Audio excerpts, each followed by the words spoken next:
Well, we're back on pitch side, and at lunch, South Africa are 9-0. Pakistan were bowled out for 333 with Shan Masood as the top scorer of this innings. Contributions from Salman Ali Agha and Saud Shakil, but South Africa managing to bowl this team out before lunch.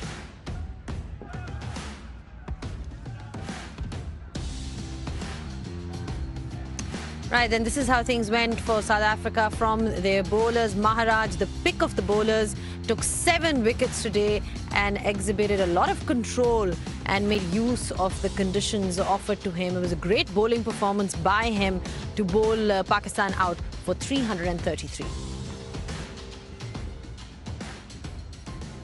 Well, South Africa doing the job then. 7 wickets for Maharaj, and Pakistan also losing 5 wickets for just 17 runs. The day started well for them, but then it was all South Africa after that. I've got with me Waqar Younis and Sean Pollock to talk about that first session.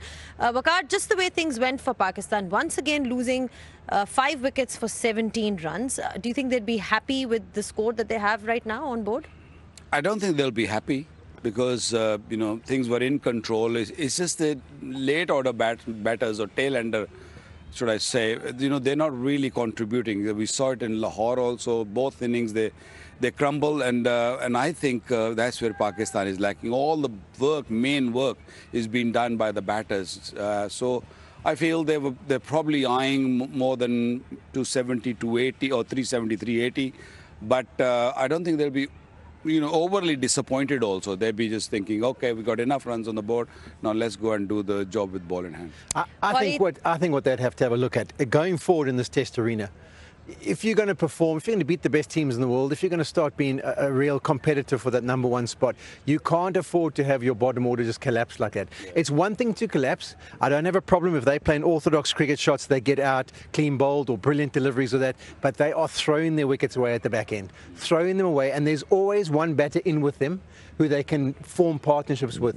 If you can put on 40, if you can put on 50, something along those lines, it can have a massive impact. Because I don't know, what did they lose their last 4 wickets for today? It was very cheap again, and they can't afford to have that. But you can't take away from Keshav. I thought he was brilliant. I thought his performance was fantastic.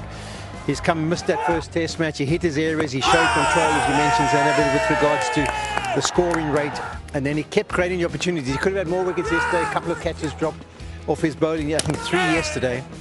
But then, especially when the tail-enders came, they had no answer for him. But these are the shots I want about. One there, and we saw the other one of Shah Afridi, where they are just throwing caution to the wind, and it doesn't seem like a calculated approach at all.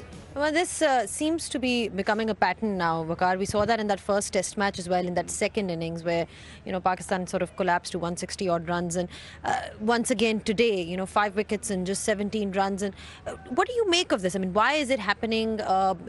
Why are we seeing this again and again? Is it complacency from Pakistan, or are they just bowling really well? Well, I think they're bowling really well. They create that pressure on the batters, and batters not really thinking clearly.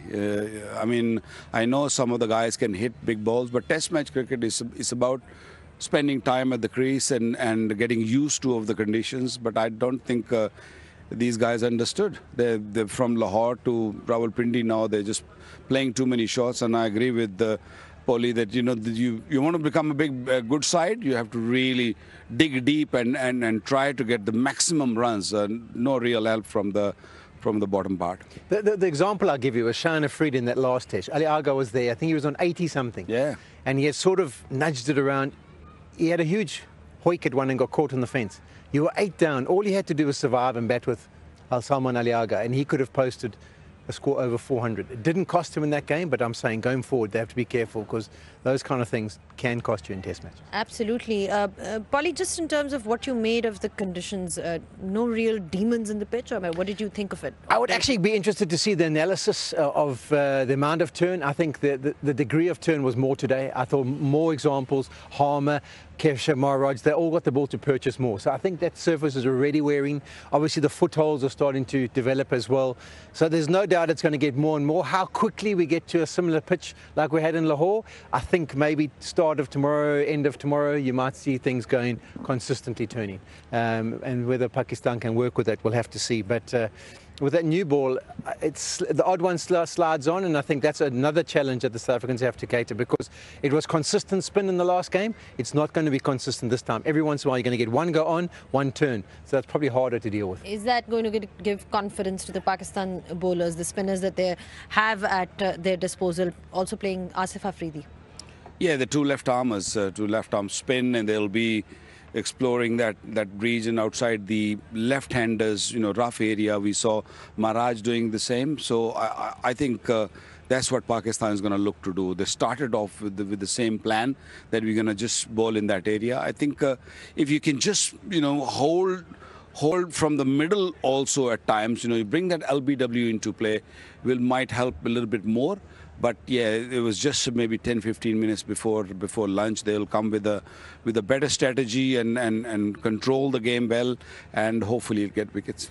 Aiden Markram, looking confident out there from whatever we've seen, only faced 13 balls, but we know what he's capable of. He's a brilliant test player. What can we expect from these openers then from South Africa? Yeah, particularly from him. I mean, he's got good memories. He played well. He got 100 on this ground last time they toured here.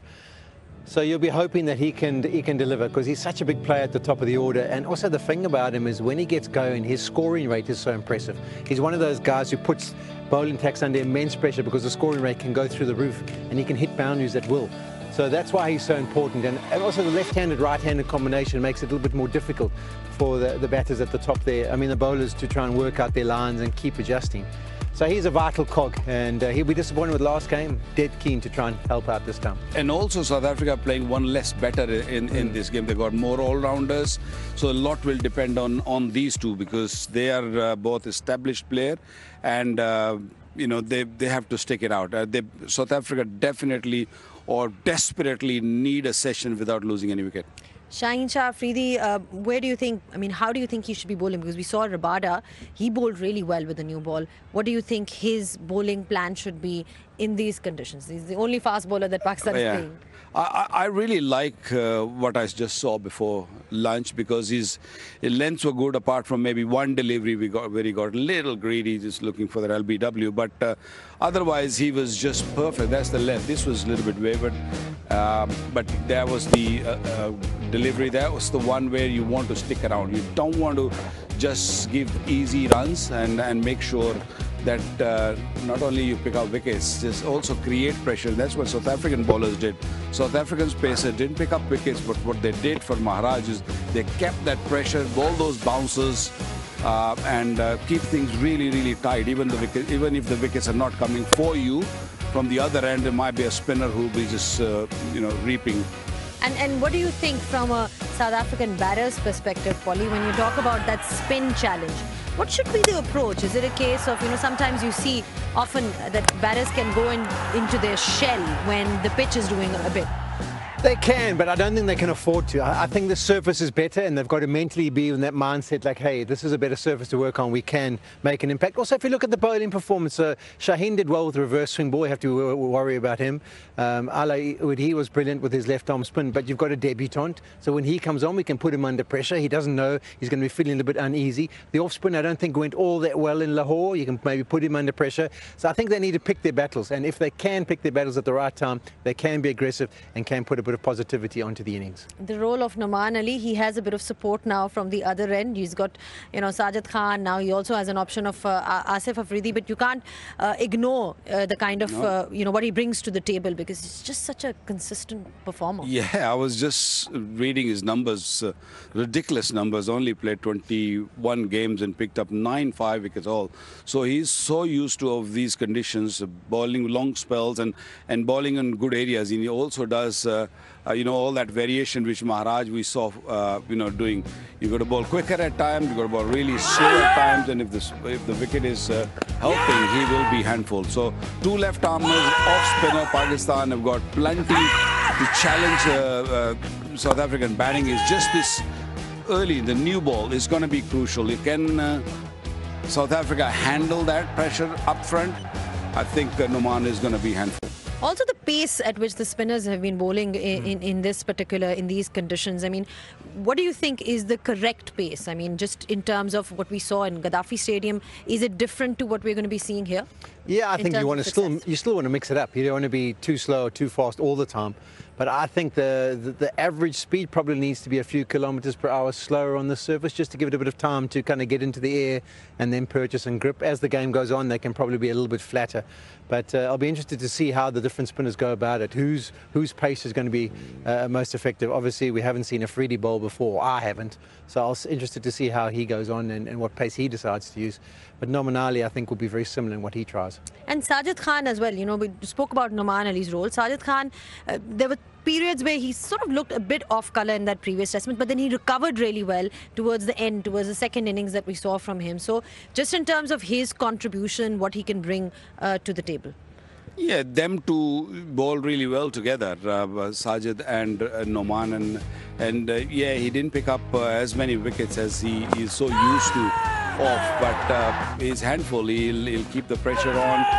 He's the one I feel that he might need to push the ball a little bit quicker than anybody else. It's a hard work because of his action, but you know, that's the way the game is. If the pitch is slow and if you've got certain type of action, you've got to really push it harder. But he was slower in that first test, wasn't he? So maybe that slowness is actually going to be more effective initially, and then as the game goes on in the second innings, I think then he needs to be a little bit faster. I think when the ball is harder, he can actually bowl a little bit slower, but once the ball gets like 40-50 overall, then it's a hard work.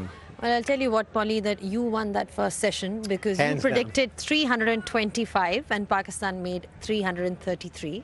So he didn't win? I mean, he got close to it. He got close to it. Give him something. He's just been... You were saying 350 I know, he's plus. a guest here, you know. You were saying 350 plus, weren't you? No, I never said anything like that. Oh, okay. I said 300, I'm happy. Okay. No, we're just generous as hosts. Then, you know, we like to look after our hosts. So we'll give you that one for sure. But yeah, we're ready now with the second session of this test match. It's over to the commentary box to take you through.